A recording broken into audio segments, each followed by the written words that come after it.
लाइन्सनिफ्राय आं दैमालु जों दायो दङ 34 नौ खालेंदुवार समस्तिनि UPPLनि बिजाथि बिथां दिलीप बर' सार गिबियावनो बिथांखौ जोंनि प्राइम 24 हेडलाइन्सआव बरायनाय थाबाय। खुलुमबाय जा प्राइम 24 हेडलाइन चेनेलनिसिम आंनि गोसो गोरबोनि अननाय बावनाय थाबाय। दिनै बिथांमोना आंनि न'आव फैनानै बे खाबुखौ होनायनि थाखाय बिथांमोनखौ आंनिफ्राय रोजा रोजा साबायखर बावनाय थाबाय। सार गिबियावनो मिथिना लाग्रोनि नोंथांनि जा आबुं सिनायथि खुलुमनाय थाबाय रायजो राजा नोंथांमोन। आङो भेरगाव साब डिभिजननि गाहायाव थानाय मोनसे फिसा मुरमेला होननाय गामि दङ। बेयाव आङो 1964 आव जोनोम लादो आरो जोनोम लानायनि उनाव टंलायाव फैनानै टंला हाइ स्कुलाव फरायनानै आं मेट्रिकखौ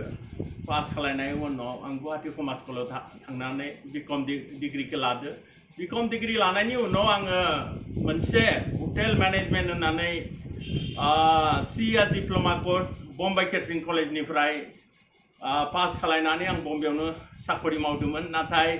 किसुमान न'नि एबा बै ओनसोलनि खोथा थानायाव आङो जोंनि बेयावनो फैफिननानै दिनै आङो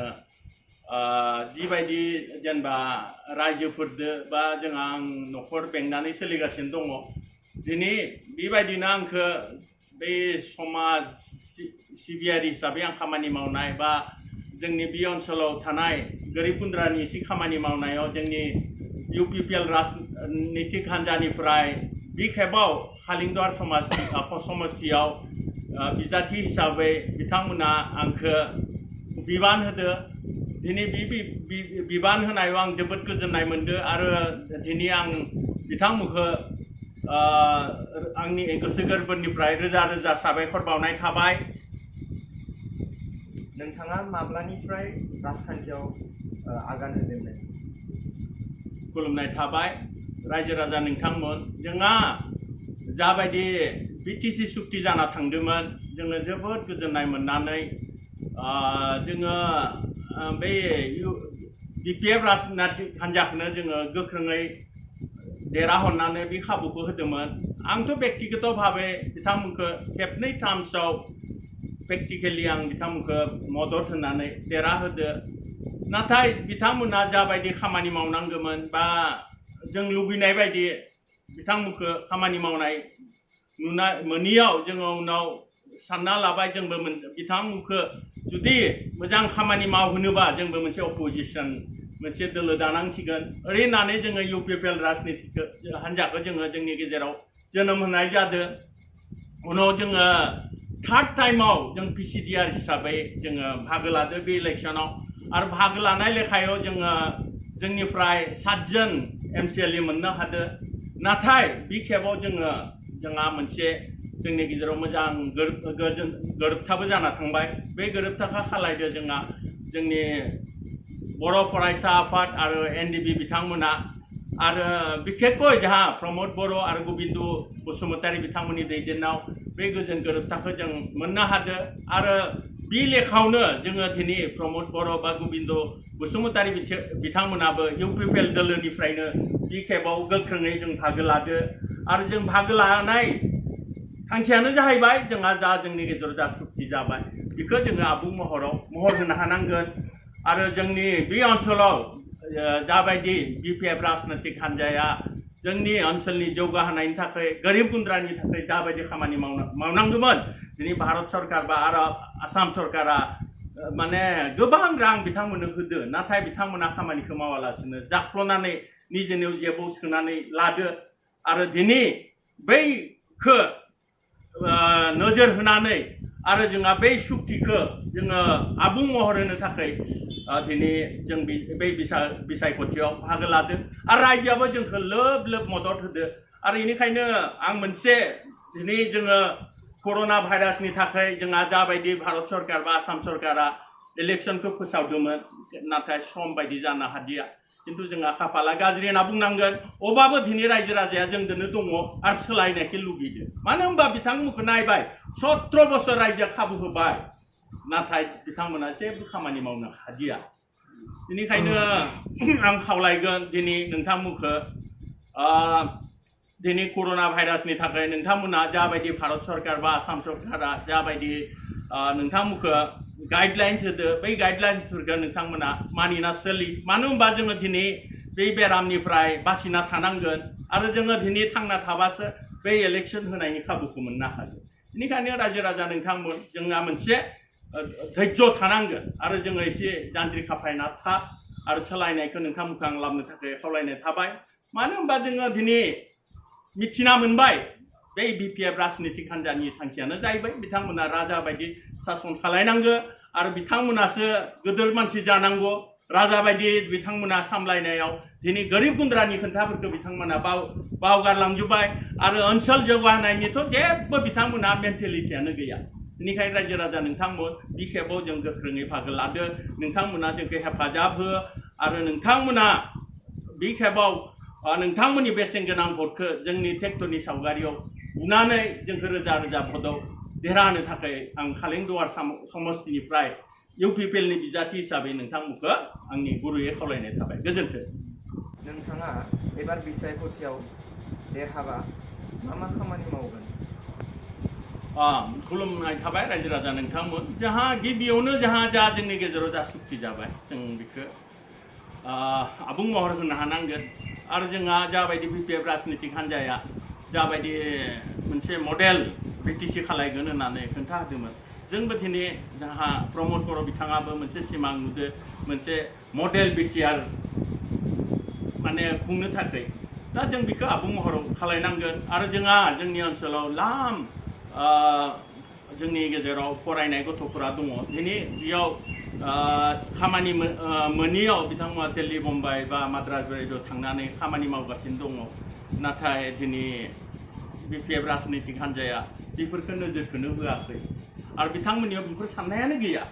बिथांमोना माने बेखौसो नायो गावसोरनि गथ'फोरखौ दिनै आमेरिका लण्डन बायदियाव फरायगासिनो दङ नाथाय बिथांमोना बै गोरिब गुन्द्रानि साननायखौनो बावना थांबाय मात्र बिथांमोना बै जाबायदि भारत सरकार बा आसाम सरकारा होनाय रांफोरखौ सोबख'नानै दिनै गावसोरासो धोनि जानो नागिरगासिनो दङ दा बिथांमोना बुंनो नागिरो बै BTR सुक्तियाबो जेबो गैया होनना बुंनो नागिरो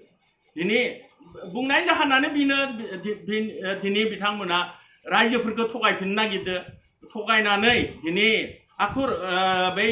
माने राजखौ लाफिननो नागिरदो आरो बिथांमोना दिनै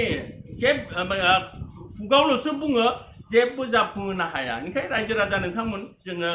जोंनि सरकारखौ सोलायनांगोन आरो जों सोलायनो हायाबा नाथाय बिथांमोनखौ आखु सोबख'ना जानायनि बादै जेबो गैया आच्छा नोंथाङा जानिखि कर'ना भाइरासनि थाखाय जानिखि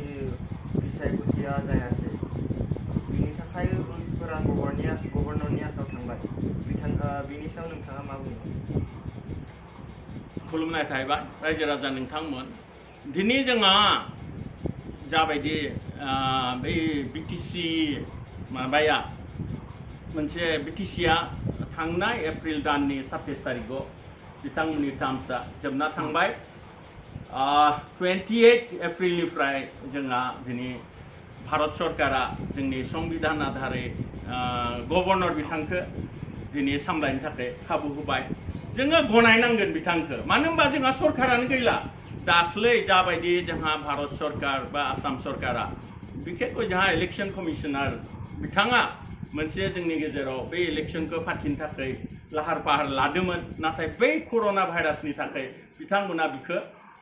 खुंनो हादिया फासयना होबाय दा बेबायदियैनो दिनै माने भारत सरकारा माने संबिधाननि आधाराव गभर्नर बिथांखौ शासन भार होनायाव आं बरायो मानो होनबा सरकार गैयाबा बिखौ जोंनियावल' नङा सारा माने भारतआवनो बेबायदि मोनसे संबिधाननि मोनसे नियम खान्थि दङ दा बे नियम खान्थि दं माने गभर्नरनो होना दोनदो दिनै गभर्नरनो होदोबाबो दिनै गभर्नरा पार्मानेन्टलि बेयाव थाबाय थाया इलेक्शनखौ खुंनायनि उनाव बिथाङा बै खाबुखौ जाय पार्टिया बेयाव देरहासार जायो बिथांनोनो बे खाबुखौ होगोन दा बेनिखायनो दिनै कर'ना भाइरासनि थाखाय माने एफेक्टआ दिनै सारा बुहुमावनो गाज्रियै माने एफेक्ट जादों दा बेयो जोंनि ओनसोलावबो फैदो दिनै जोंबो दिनै बे बेरामनिफ्राय बासिना थानांगोन आरो बासिना थाबासो जोङो दिनै इलेक्सननि खोथाखौ साननो हागोन बेनिखायनो आं दिनै नोंथांमोनखौ गासैखौबो खावलायगोन जाबायदि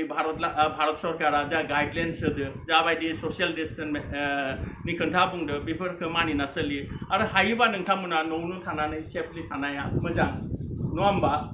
आं बैखौनो दिनै नोंथांमोनखौ खावलायनाय थाबाय गोजोन्थों नोंथाङा देरहागोन बायदि मोनदोंना देरहानायाथ' रोखा दिनै गासैबो रायजो राजायानो सोलायनायखौ लुगैदो आरो 17 बोसोर बिथांमोना सामलायनानै जाबायदि सोबख'बाय राजा बायदि बिथांमोना सामलायबाय आरो गरिब गुन्द्रानि रांफोरखौ बिथांमोना सोबख'नानै जेबो खामानि मावनो हादिया बिनिखायनो दिनै लोब लोब रायजो राजाया जोंनि UPPL राजनितिक हान्जायाव जेरै BJPनिफ्राय कंग्रेसनिफ्राय BPFनिफ्राय गासैबो जोंजों जइन जाफायदो होमबा बिनि माबाया मा दा गासैबो जोंनि जानानैनो दिनै UPPL दोलोनि जानानैनो बिथांमोना जोंखौ भट होनो थांगासिनो दङ बे आरो बैखौ नायनानै दिनै आं बुंनो हायो खालिंदुवार समस्तियाव आं देरहानाया रोखाखा आरो बेबायदिनो दिनै खालिंदुवार समस्तिनिल' नङा जोङो 40टा समस्तियावनो बिजाथि होदो दिनै 40टा समस्ति नङाबाबो जों एटलिस्ट माने 28-30टासो सिट जों देरहानाया रोखा जाना फैयो आरो देग्लाय रायजो राजा नोंथांमोन BPF राजनितिक हान्जाया जोंनि बै BTCनिफ्राय उदखार जागोन आरो नोंथांमोनखौबो आं खावलायगोन बिथांमोननो बै राजबुकखौ दाहोनो थाखाय आङो नोंथांमोनखौ खावलायगोन मानो होनबा नोंथांमोना बे खाबुखौ होयोबा आरो बिथांमोना जोंखौ गादबनानै राज खालायगोन बेनिखायनो रायजो राजा नोंथांमोना बै कर'ना भाइरासाव जोंनि बिसायख'थिखौ फासयना होदोबाबो दिनै नोंथांमोना जानजि खाफ्रानानै था आरो नोंथांमोना बै भट होनाय खाबुखौ मोनखागोन आरो जाबायदि इलेक्सना जायोबा जोंनि UPPL राजनितिक हान्जानि ट्रेक्टरनि सावगारियाव नोंथांमोननि गोनां भटखौ होनानै जोंखौ बै खाबुखौ होनो थाखाय आं नोंथांमोनखौ गासैखौबो खावलायनाय थाबाय गोजोन्थों जोबनायाव जोंनि प्राइम 24 हेडलाइन्सनिफ्राय बिथांनि बिसायख'थिनि थाखाय गोजोन हामग्लायनाय थाबाय आरो जोंनि जानिखि मोगा मोगि लानाय बेखौ बेयावनो दोनथ'बाय